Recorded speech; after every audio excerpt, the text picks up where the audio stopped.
Hoje, véspera do Dia das Mães, falaremos sobre gravidez não planejada e métodos contraceptivos, além dos nossos quadros Intimidade, Prevenção em Foco. Estejam conosco! O programa de hoje vai abordar o tema gravidez não planejada.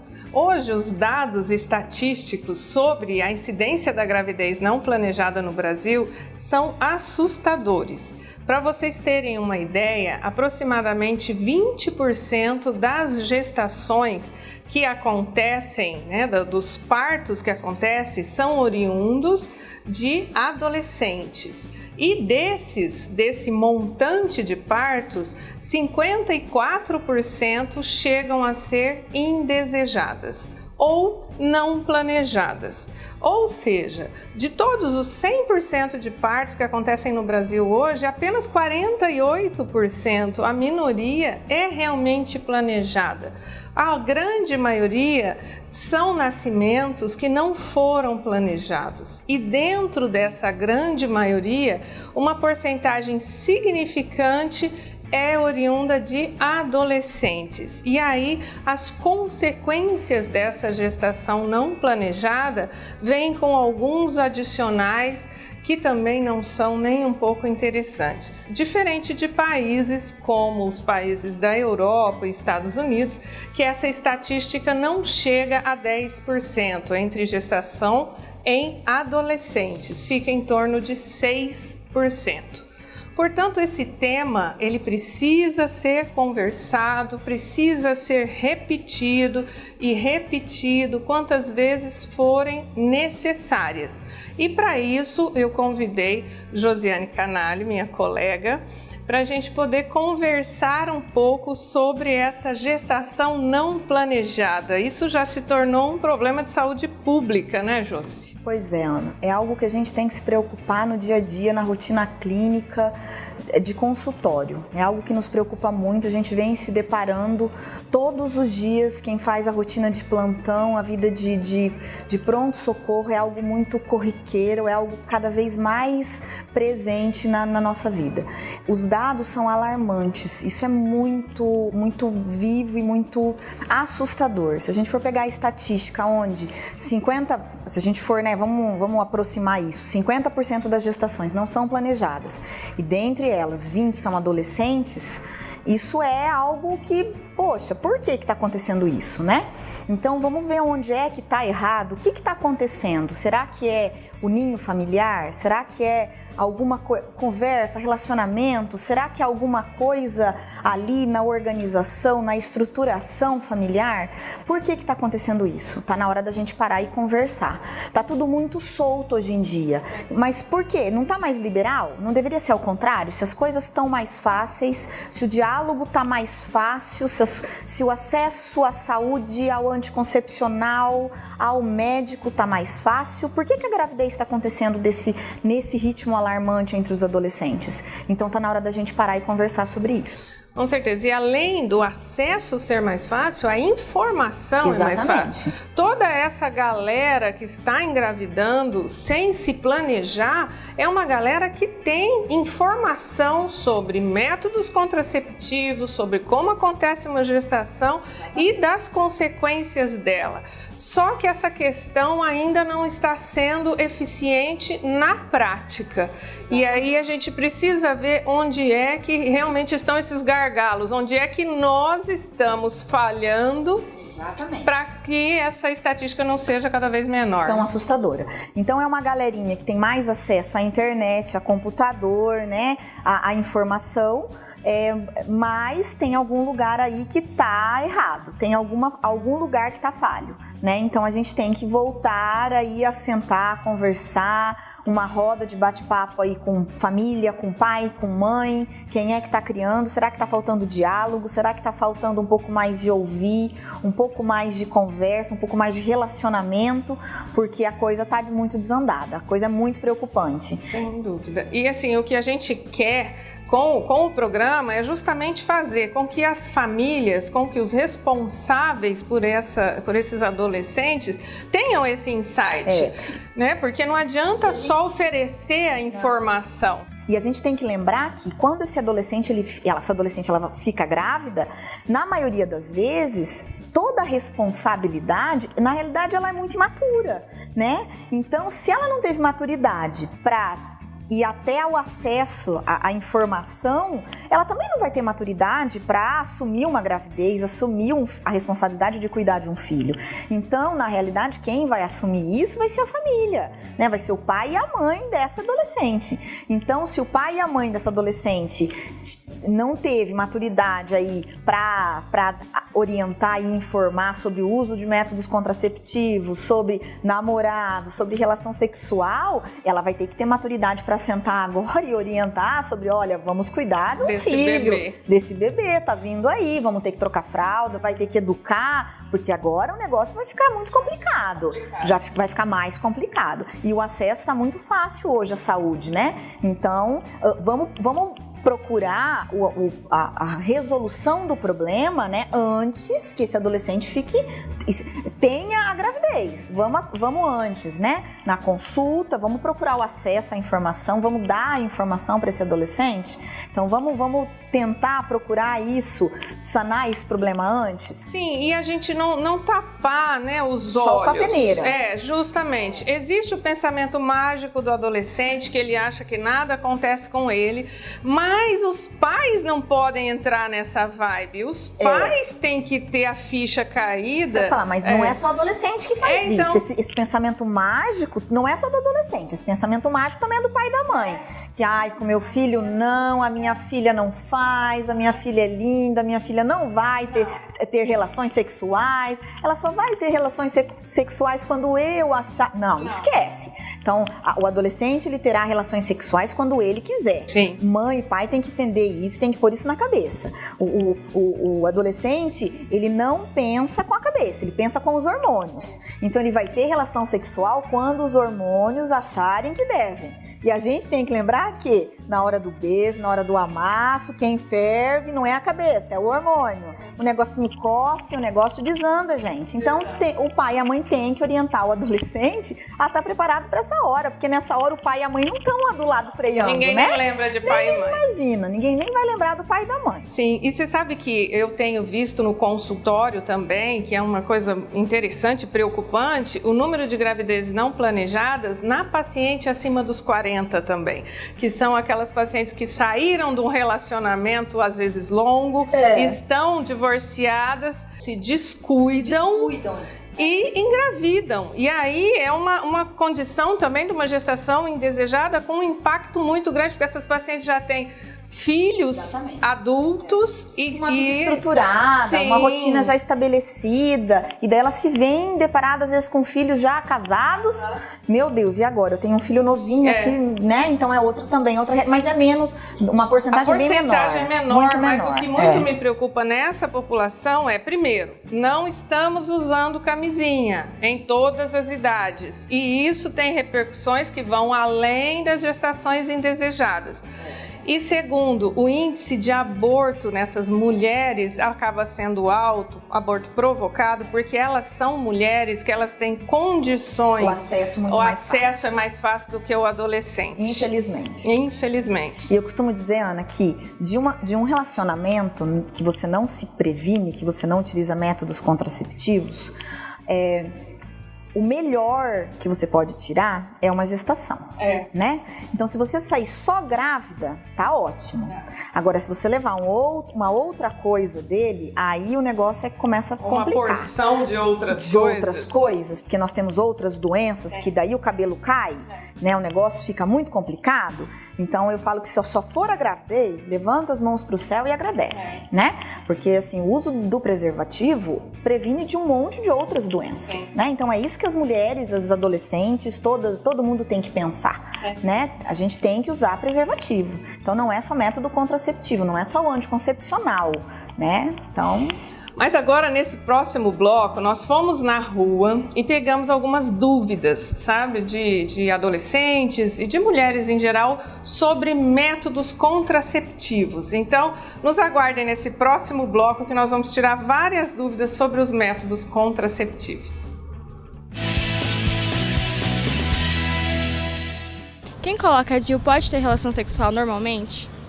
A partir de que idade os adolescentes podem usar algum método contraceptivo? Eu consigo, de graça, método para evitar a gravidez?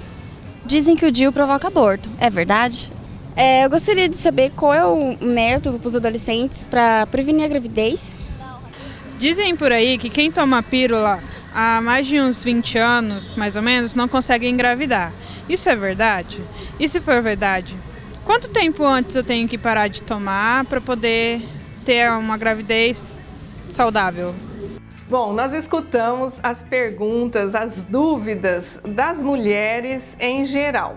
E falando um pouco das dúvidas sobre a adolescente. A adolescente, ela deve começar a usar o método contraceptivo quando isso se tornar necessário.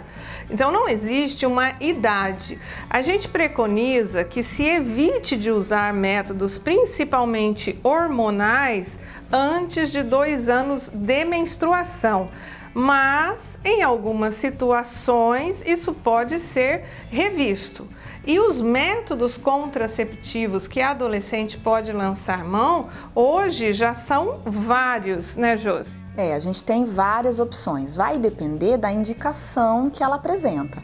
Então, assim, a gente tem que, na anamnese, na conversa, no consultório, a gente avaliar se ela tem ou não algum risco ou alguma contraindicação a um ou outro anticoncepcional. Então, isso é importante. A gente tem hoje no mercado várias opções de combinado, estrogênio e progesterona, só de progesterona, a gente tem adesivo, a gente tem anéis, né, vaginais, a gente tem os DIUs, né, que pode ser o de cobre ou o medicado, a gente tem os implantes subcutâneos. Então a gente tem várias opções no mercado, que a gente demonstrou aqui algumas opções, para as queixas, para as indicações diferentes que a gente tem no consultório. E a adolescente, dependendo da queixa, dependendo da indicação, é o que a gente vai apresentar para ela. Então, vendo a necessidade, se faz a indicação. Então não existe assim uma idade para ela iniciar. Sim. Vendo a necessidade, inicia-se, né? E hoje os métodos contraceptivos, no geral, alguns métodos trazem algumas vantagens ou desvantagens. Exatamente. Então, por exemplo, a questão dos contraceptivos hormonais, que a gente tem as pílulas, a gente tem a questão do anel vaginal, que ele vem com um aplicador para ser colocado lá no fundo da vagina e ele fica durante 3 semanas, depois ele é retirado, muito fácil, não precisa tomar todo dia. A gente tem o injetável mensal, o injetável trimestral, a gente tem o adesivo também, e todos esses, além do implante subcutâneo, que ele parece um palitinho de fósforo que vem dentro de um aplicador e a gente coloca sobre a pele da paciente. É um procedimento rápido, mas tem que ser feito em consultório e o implante fica aqui dentro, invisível. Tem que anestesiar. Tem que anestesiar e tudo mais. Todos esses métodos, eles são hormonais sistêmicos, ou seja, esse hormônio cai na corrente sanguínea, vai agir nos ovários impedindo a ovulação e prevenindo a gravidez, mas vai agir no resto do organismo também. E muitas vezes essas ações do resto do organismo vão ser interessantes até para uma acne, controle de oleosidade de pele, tratamento de ovário, micropolicístico, né? Inchaço, TPM, dor de cabeça, muita cólica, sangramento exagerado. Isso. Então depende da queixa da paciente, depende do que ela te apresentar. E daí você vai escolher a melhor combinação hormonal, a melhor opção terapêutica, né? É melhor o implante, é melhor o comprimidinho, é melhor o anel, é melhor o adesivo, né? Então dependendo do que ela apresenta, a gente dá a ela o que a gente tem hoje no mercado, que são várias opções. E a volta da fertilidade, como foi uma das questões também, ela é muito pessoal. A volta da fertilidade, ela não depende exatamente do método, depende mais da paciente. E essa volta pode ser imediata, pode ser no mês seguinte a interrupção do método, né? Isso é uma questão muito comum em consultório, porque as pessoas elas relacionam o uso do anticoncepcional com infertilidade. E as pacientes elas têm que entender que a fertilidade é uma gavetinha genética que você traz com você, isso é seu. Então a sua fertilidade é um potencial que é teu. Então você nasceu com potencial genético, que veio lá no seu contratinho de nascimento. O anticoncepcional não vai mexer nisso. Ele vai bloquear você não vai engravidar durante o período de uso dele. Você parou o anticoncepcional, então o que está escrito lá na literatura, no livro? De 30 dias a 3 meses, volta a função. Os seus ovários vão voltar a funcionar normalmente de 30 dias a 3 meses. Então tem mulheres que parou a pílula anticoncepcional, no próximo mês já está grávida. Então não tem dificuldade nenhuma. Agora algumas mulheres começam a tomar anticoncepcional, para tentar engravidar, apresentam uma dificuldade de engravidar, não consegui engravidar por conta do anticoncepcional. Não é por conta do anticoncepcional, por conta de que você já tinha essa dificuldade antes e nunca foi investigada sobre isso, né? Então apresenta um outro problema, mas não foi culpa do coitado do pobrezinho do anticoncepcional, gente. Não culpem o anticoncepcional por isso, ele não tem nada a ver. Sim, e realmente a questão de trocas de anticoncepcionais e de métodos tem que ser observada. E dentro desse pool existem alguns métodos contraceptivos que eles são não hormonais ou eles são hormonais de forma não sistêmica. Então a gente tem o DIU de cobre, esse aqui é um exemplo que é colocado dentro da cavidade uterina em consultório médico, dura de 5 a 10 anos dependendo do modelo e ele não tem hormônio. Um outro método não hormonal é a camisinha também. E a gente tem o DIU hormonal, que é um DIU que a gente também coloca lá dentro da cavidade uterina, né, com um dispositivo que é um aplicador bastante simples de colocar dentro de consultório médico. Aqui a gente bem até tranquilo. a gente faz um exame ginecológico, só através do pinçamento, como se fosse uma coleta de preventivo, a gente coloca. A dor é uma dor de cólica, nada demais. Só que esse DIU, que é o DIU medicado, ele tem uma liberação de hormônio que vai agir somente dentro da cavidade uterina. Essa paciente que usa o DIU de cobre, ela ovula, mas ela geralmente não menstrua ou menstrua muito pouco por conta da ação do hormônio dentro da cavidade uterina. Todos esses métodos estão ao alcance de todas as pacientes, né, Josi? Todas as pacientes. Tanto no particular como nas redes públicas. Exatamente. Isso aqui, todos, desde o comprimido. Talvez a gente não vai conseguir, por exemplo, o anel vaginal, eu não sei se o Implanon a gente tem no SUS. Ainda não, mas eles estão todos em estudo. Exatamente. Mas, por exemplo, o Mirena a gente já tem, o DIU de cobre a gente já tem. Então, a gente tem várias opções super modernas, super legais, já na rede pública. Então, a paciente ela está muito bem assistida, inclusive na rede pública. Então, quando a gente lembra de gravidez indesejada, ela ficou grávida, não foi por falta de opção, foi realmente por falta de informação, por falta de acesso, porque não procurou, porque não quis, porque todas essas opções ela tem acesso, se tem condições no consultório particular, numa farmácia, e se não tem condições, posto de saúde, no SEM, isso tem acesso às mãos de qualquer paciente. Então, com isso, gente, a conclusão desse programa é: nós temos uma missão de diminuir o número de gravidezes não planejadas. Nós queremos sim que as crianças continuem nascendo, mas nascendo desejadas, nascendo numa situação toda planejada, para que toda a sequência desse nascer ocorra da melhor maneira possível. Estamos à disposição de todas, nos consultórios, na rede pública, para poder dar essa assistência para as adolescentes, para as mulheres em geral, para os pais, para que a gente tenha um futuro de uma geração planejada. A natureza trouxe o Bar Batimão. Agora, a Ana Matos Cosméticos traz os benefícios do Bar Batimão em uma linha natural e sem corantes para você. Sabonetes, sabonete líquido, creme para as mãos, creme hidratante para o corpo e pós-barba. Linha Bar Batimão Ana Matos. Nada mais natural que cuidar de você. Nas melhores farmácias e no site www.anamatos.com.br.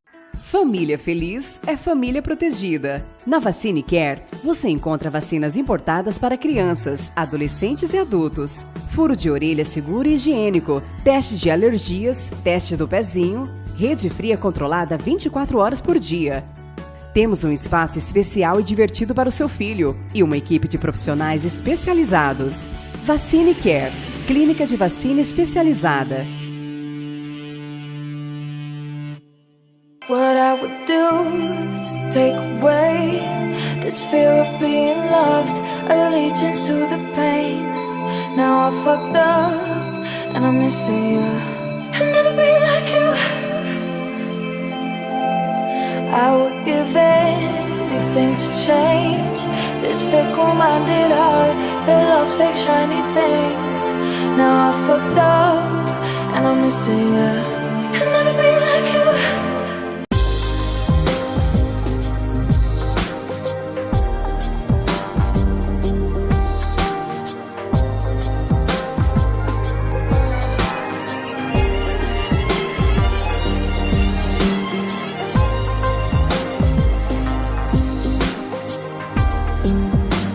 Casa Design Móveis. Nova loja. Altos da Afonso Pena. Venha e surpreenda-se. Amor e sexo são fundamentais para a sua qualidade de vida? Para você, sua vida sentimental é uma prioridade? Em Campo Grande, a Labareda Boutique Sensual oferece lingeries fetichistas, acessórios, cosméticos sensoriais e cursos que vão melhorar a sua vida sexual e incendiar a sua relação. Labareda Boutique Sensual. Única, discreta e completa. Rua 13 de Junho, 896, Jardim dos Estados. Labareda, a sua boutique especializada em sedução.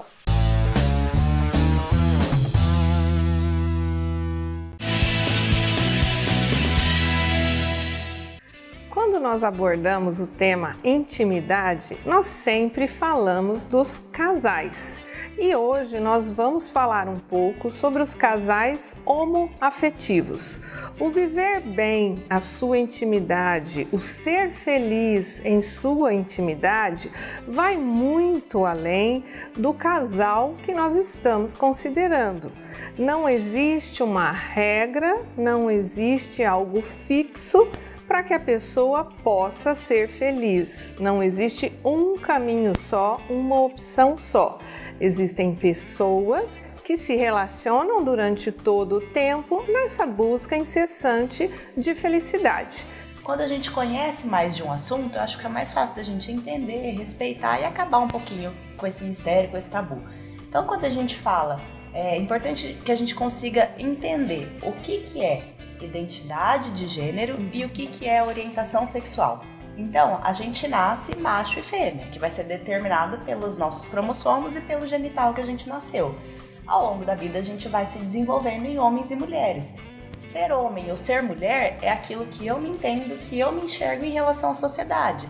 Então, isso é identidade de gênero, é a maneira que eu me entendo, que eu me comporto perante o mundo. Isso é identidade de gênero. Orientação sexual, e aqui vale frisar a palavra que é orientação e não opção, né? É para onde eu dirijo o meu desejo. É o gênero pelo qual eu me atraio fisicamente e emocionalmente. São coisas diferentes. Então, não é porque o homem é gay que ele precisa ter trejeitos femininos, não é porque a mulher é lésbica que ela precisa parecer com o homem.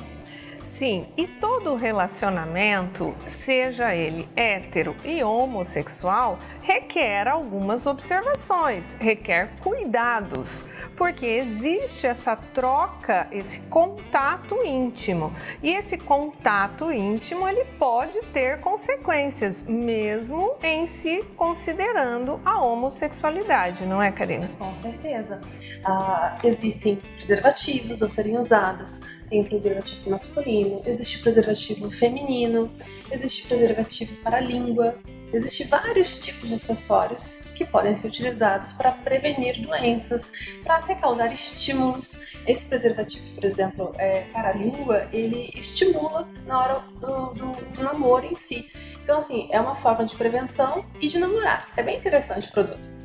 E assim, e não exime da busca pela assistência médica frequente, alguma queixa, alguma inadequação, sempre procurar o médico. E assim, dentro de todo esse universo de orientação sexual, existem profissionais que podem ser procurados sempre que houver essa dificuldade de lidar com esse tipo de relacionamento. Não é, Karina? Sim, existem os psicólogos, os sexólogos, até mesmo o ginecologista, o urologista pode dar essa ajuda. O importante é procurar, é ir atrás. Tá certo.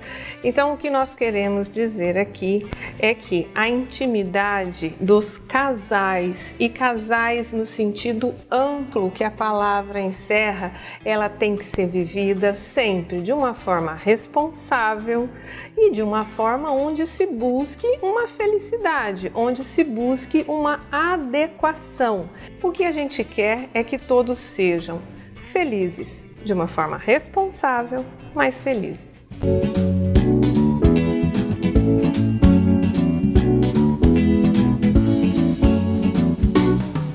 Como a triagem neonatal pode ajudar no diagnóstico precoce das doenças raras e congênitas? Eu sou Paulo Ito, médico, e esse é o tema da conversa no Prevenção em Foco e muito mais.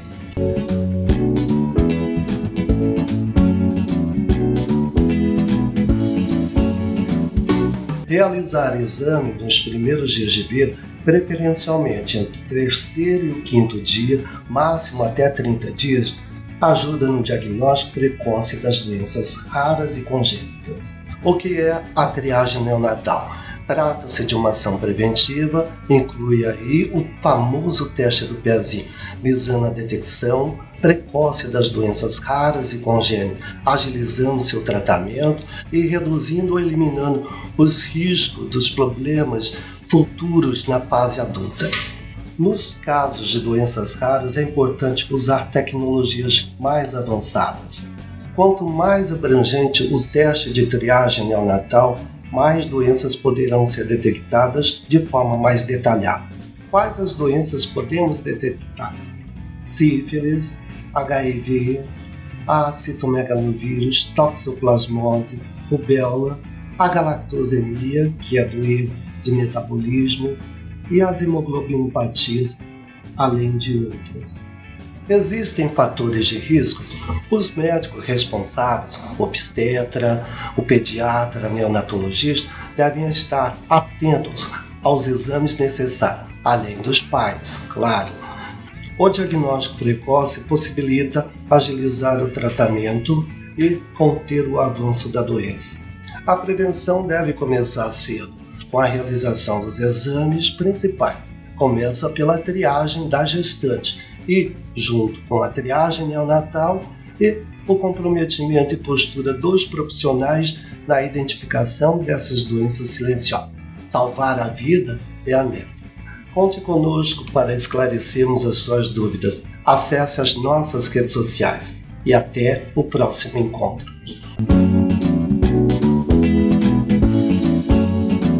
Falar de gravidez não planejada na véspera dos Dia das Mães é um alerta, porque ser mãe é algo tão maravilhoso que, planejado ou não, é recebido sempre como um presente, ou pelo menos deve ser recebido sempre como um presente. Eu, com essa minha autoridade de obstetra, que já participei de muitos nascimentos, que sou um pouquinho mãe de muitos bebês, espero que todas as informações sirvam para que as novas mães, para que a maternidade seja vivida com responsabilidade e como um presente divino, como ela é.